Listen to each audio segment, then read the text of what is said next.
एक घने तपोवन में एक महान ऋषि का आश्रम था। वे अत्यंत तपस्वी और दयालु थे। एक दिन जब वे नदी से स्नान और पूजा करके लौट रहे थे तो उन्होंने आश्रम के पास एक छोटे चूहे का बच्चा देखा। वह एक कौवे की चोट से छूटकर नीचे गिर पड़ा था और घायल होकर तड़प रहा था। महर्षि स्वभाव से ही करुणामय थे। उन्होंने उस पर पानी छिड़का, उसे दाने खिलाए और उसकी देखभाल की। कुछ ही दिनों में वह चूहा स्वस्थ होकर आश्रम में इधर उधर दौड़ने लगा। एक दिन एक जंगली बिल्ली आश्रम में आ गई। उसने चूहे को देखते ही झपटा मारा।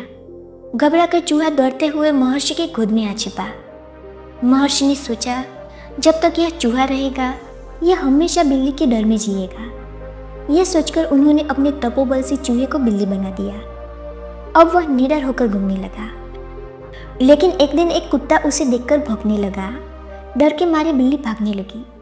महर्षि ने यह देखा तो बोले, अगर इसे कुत्ते से डर लग रहा है तो उसे कुत्ता बना देता हूँ। उन्होंने अपने तप से उसे कुत्ता बना दिया।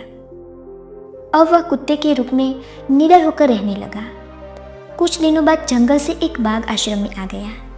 बाघ को देखकर कुत्ते का साहस भी टूट गया और वह पूंछ दबाकर भागने लगा। महर्षि ने सोचा, अगर इसे बाघ बना दूं तो इसे किसी से डर नहीं रहेगा। यह सोचकर उन्होंने उसे बाघ बना दिया। अब वह बाघ के रूप में निर्भय होकर आश्रम में घूमने लगा। लेकिन महर्षि और आश्रम के लोग अब भी उसे उसी चूहे की तरह देखते थे जो पहले था। कई लोग कहते, यह तो वही चूहा था जिसे महर्षि ने अपने तप से बाघ बना दिया है। बाघ यह बात सुनता और मन ही मन क्रोधित हो उठता। उसे लगने लगा, चाहे मैं बाघ बन गया हूँ, लेकिन जब तक यह महर्षि जीवित है लोग मुझे चूहा ही कहेंगे।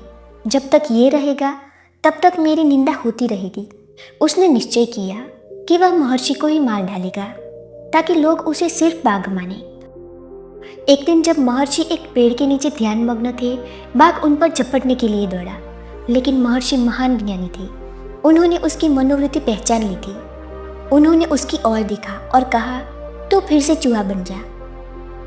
तो दोस्तों, देखा आपने, जो अपने उपकार करने वालों का अहित सोचता है उसकी यही दशा होती है। दोस्तों, अगर आपको इस कहानी से कुछ सीख मिली हो तो वीडियो को लाइक करें और चैनल को सब्सक्राइब जरूर से करें। आप वीडियो तो देख लेते हैं लेकिन सब्सक्राइब नहीं करते, तो कृपया सब्सक्राइब करें और मुझे सपोर्ट करें। धन्यवाद।